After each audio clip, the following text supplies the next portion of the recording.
Hello, हाय, नमस्कार. पुन्हा एकदा सगळ्यांचं आपल्या यूट्यूब चॅनलमध्ये स्वागत आहे. तर आता आंब्यांचा सीझन चालू आहे आणि घरी आंबे आले नाहीत असं कधी होईल का? तर कधीच होणार नाही. घरामध्ये आंबे आपण काढलेले आहेत आपल्या झाडावरचे, तर त्याची आपल्याला आढी घालायची. तर नैसर्गिक पद्धत वापरून एकदम.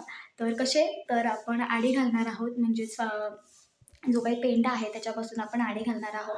तो कोकणामध्ये बऱ्यापैकी आढ्याच घातल्या जातात आंब्याच्या.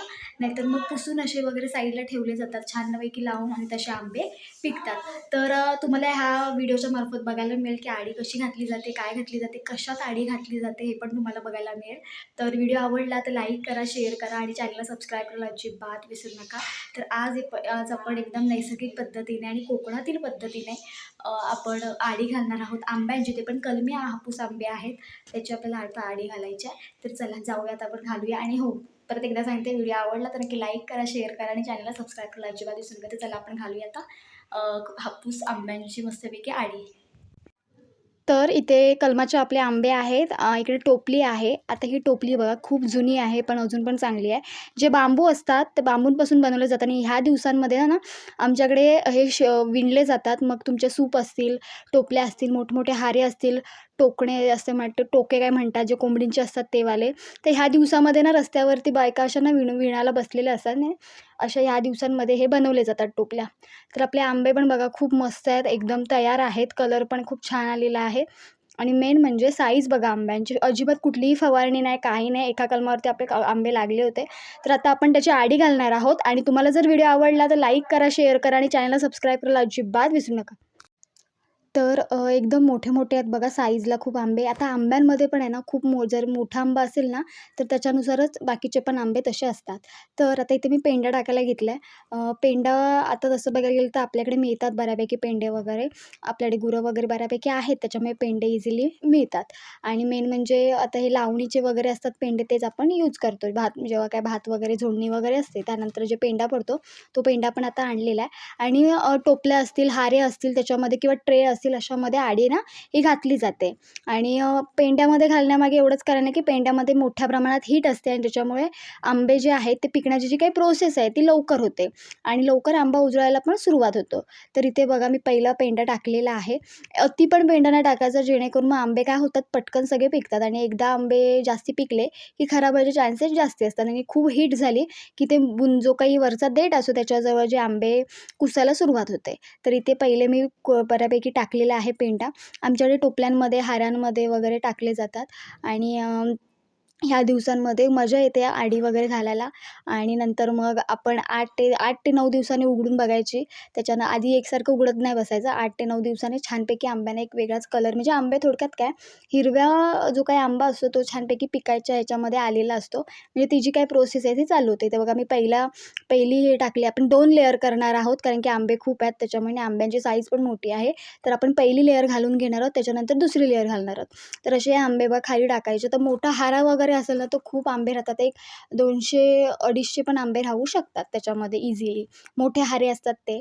त्या आंब्याची साईज बघा केवढी आहे. तर असे सगळे लावत जायचे आणि नंतर मग त्याच्यावर पेंडा मारायचा. त्याच्यानंतर अजून एक लेयर आपण वरती घेऊ, त्याच्यावर पेंडा मारायचा. तर अशी ही आढी घातली जाते आणि मजा येते घालायला. आणि मी पण गेल्या वर्षीसुद्धा घातली होती आंब्यांची आढी आणि ह्यावेळेस पण घातलेली आहे. तर तुम्ही आढीमध्ये पण आंबे पिकवू शकता आणि तुम्ही बाहेर जरी असे ठेवले आंबे तरी पिकू शकतात. तर नैसर्गिकरित्या असे हे आंबे पिकवले जातात आढीमधले आंबे. मग ह्याच्यामध्ये तुम्ही रायवळी आंबेसुद्धा छानपैकी याच्यामध्ये टाकून हे करू शकता. आणि मेन म्हणजे रायवळी आंबे चांगले उतरतात आढीला. उतरतात म्हणजे काय, तर आढीमध्ये चांगले पिकतात सुद्धा आणि एक वेगळीच चवसुद्धा येते. त्याच्यामुळे रायवळी आंबे चांगले आढीला उतरतात. हे कलमी आंबे पण आढीला मस्त उतरतात. तर इथे पहिलं मी लेयर आहे ती लावायला घेतली आहे बघा. जसे छान छान तुम्हाला लावता येत ना तसे छानपैकी लावून घ्यायचे हे आंबे. तर पहिली लेयर आपली झालेली आहे. आता हे एवढे उरले ते आपण दुसऱ्या लेयरला लावून घेणार. मोठी आहे आपली टोपली त्याच्यामुळे. तर आता मी ते दुसरी लेयरला पेंडा परत घेतलेला आहे. तर अशी पूर्ण ओव्हरऑल तुम्ही अशा पद्धतीने तुम्ही घालू शकता आढी वगैरे आंब्यांची. कोकणातले तुम्ही जर असाल तर तुम्हाला माहितीच असेल की जास्तीत जास्त आंबे हे आढीमध्येच पिकवले जातात. तर पहिला पेंडा मी मस्तपैकी लावून घेतलेला आहे वरून. त्याच्यानंतर आता दुसरे जे काही आपले थोडे आंबे उरलेत ते आपण आता छानपैकी लावून घेऊया. तर अशी एकदम छानपैकी साधी सोपी पद्धत आहे. आता तसं बघायला गेलात तर आंबे पिकवायच्या 2 पद्धती आहेत. एक म्हणजे केमिकल पद्धत आहे, दुसरी म्हणजे नैसर्गिकरित्या तुम्ही आंबे पिकवू शकता. आता जास्तीत जास्त जे बागायतदार असतात मोठमोठे, त्यांचा जो आंब्याचा जो काही प्रोडक्शन असतं ते पटकन जावं मार्केटमध्ये, चांगला रेट मिळावा आणि कसं जर रेट थोड्या वेळाने कमी-कमी होत येतो, काही दिवसांनी कमी-कमी येतो. तर त्याच्यामुळे आंबा आपला पटकन तयार व्हावा, फवारण्या वगैरे करतात. त्याच्यानंतर त्याच्यावरती प्रक्रिया केली जाते, आंबा काढला जातो. त्याच्यानंतर केमिकलच्या पाण्यात त्यांना ठेवलं जातं. त्याच्यानंतर मग आंबा पिकायला सुरुवात होतो आणि मग बाजारामध्ये पाठवतात. तर जो काही चांगला भाव आहे तो आंब्याला मिळावा यासाठी मग ते केमिकलचा वापर करतात आणि ते जे केमिकल असतात ते खूप हायजेनिक असतात. म्हणजे एवढी त्यांची पॉवर असते ना, फळ 3 ते 4 दिवसात पिकायलाच पाहिजे एवढी त्याची पॉवर असते. पण हे जरी तुम्ही आडीतले जरी आंबे असे ठेवून जर पिकवले तर खूप छान टेस्ट लागते. तिथे बघा सगळे आपले आंबे घालून झालेले आहेत. खाली एक लेयर आहे, वरती एक लेयर आहे. आंब्यांची साईज बघा केवढी मोठी आहे. तर हे आपले आंबे अजिबात फवारणीचे नाहीत. एकदम ऑर्गॅनिक असे झाडावरचे आहेत. मोहर आला, मोहरमधून कैऱ्या आला, कैऱ्याचं रूपांतर आंब्यामध्ये झालं. तर अशा पद्धतीने आपले सगळे आंबे छानपैकी आडीमध्ये टाकून झालेले आहेत. आपण आधी पण एक आडी घातली आहे, ती पण मी तुम्हाला दाखवते. त्याच्यामध्ये पण आंबे पिकलेले आहेत आपण. तर आता ह्याच्यावरती आपण थोडा पेंडा उरला आहे, तो टाकणार आहोत आणि मग छानपैकी रूममध्ये आपण आंब्याची जी काही टोपली आहे ती आपण तशीच ठेवणार आहे. तर मजा येते हे आंबे असे आडीत वगैरे घालायला आणि आता काहीजण विकत पण घेतो. आपण पण आंबे विकत घेतो. आपली बाग आहे, पण माकडं असल्यामुळे आपल्याला नाही मिळत आणि रान ठिकाणी असल्यामुळे तर नाहीच नाही. तर आपण विकतसुद्धा घेतो आंबे. पण हे आपले 1-2 कलमं आहेत त्याच्यावरती बऱ्यापैकी लागतात आंबे. तर यंदा पण लागलेले आहेत. तर आता आपण ह्याच्यावरती पेंडा टाकून घेऊया.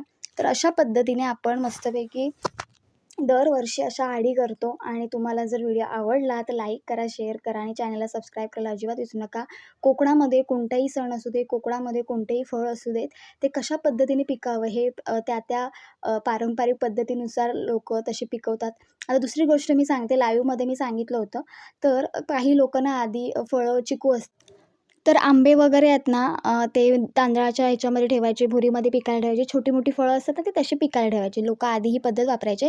आता इथे पण तुम्ही बघू शकता आपली जी काही आंबे आहेत, ते असे पण आपण पिकवलेले आहेत. इथे तुम्ही बघू शकता आणि जसे की आपण आडीमध्ये टाकलेले ते पण आहेत. आता असे जर तुम्ही पिकवले तरी आंब्यांचा कलर बघा किती छान दिसतोय. आंबे उजळलेले आहेत आणि मेन म्हणजे परिपक्व आंबा असेल ना, एकदम जून आंबा असेल ना, तर पिकायची जी काही प्रोसेस आहे ती फास्ट होते आणि हे आपण छानपैकी रूममध्ये छानपैकी अंथरून ठेवले. त्याच्यावरती आपण हे आंबे असे लावून ठेवलेले आहेत. तर हे कलमाचे वगैरे आंबे आहेत आणि इकडे पण आहेत बघा आणि इकडे मी आधी जी काही हे घातली होती ती इकडे आहे आडी. पहिली जी टोपली आहे त्याच्यामध्ये मी आडी घातली होती. आता हे आंबे बघा कसे उजळल्यासारखे दिसतात बघा. हे आता 3 ते 4 दिवसात इझिली पिकतील आणि मग आपण खाऊ शकतो आंबे. आणि दुसरी जी आता आपण घातली आहे ती पण मी साईडलाच ठेवली आहे पिशवी. तर अशा पद्धतीने तुम्ही हे अशी पण बाहेर ठेवून पण आंबे पिकवू शकता. आडीमध्ये पण आंबे पिकवू शकता. फक्त आंबा चांगला तयार असला पाहिजे. जर आंबा कोवळा असेल तर जो एकदम चोरमटल्यासारखे आंबे होतात, म्हणजे एकदम आकसल्यासारखे आंबे होतात, सुरकुत्या वगैरे आंब्यांवरती पडतात. तर अशा पद्धतीने हे आंबे आपण असे पिकवतो.